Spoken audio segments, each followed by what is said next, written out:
Hey everybody, welcome back to The Loop. Today is the last day of January, and that means I am way behind on teaching through the whole Bible this year. I'm going to do my best, but I'm going to have to pick up the pace and hit the high points, so I want you to hang with me. Today I want to take you to a story in Genesis 22. It's a story about big faith in God, but it's also a story that prepares us to see our need for Jesus.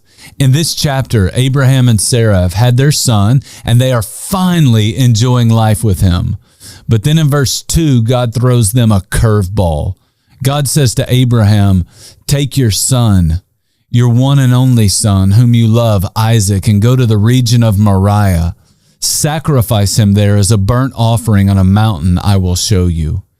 In verse 3, we're told that they got up early the next morning to head out. And I imagine they did. I imagine Abraham didn't sleep at all that night, or even for the next few nights. According to verse 4, this trip to this mountain, it took them 3 days to get there. I want you to think about what that must have been like. Can you imagine how long that trip felt? Can you imagine the questions that would be racing through your mind? Can you imagine the conversations that he was having with God? But through it all, Abraham marched on because that's what faith requires.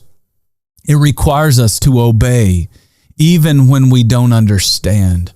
It requires us to believe the best about God even when He's leading us into what feels like the worst situations. In time, God proved to Abraham that He is a good God. In verse 12, an angel intervened and said, "Do not lay a hand on the boy. Do not do anything to him." Then God said, "Now I know that you fear me because you have not withheld your son, your only son, from me."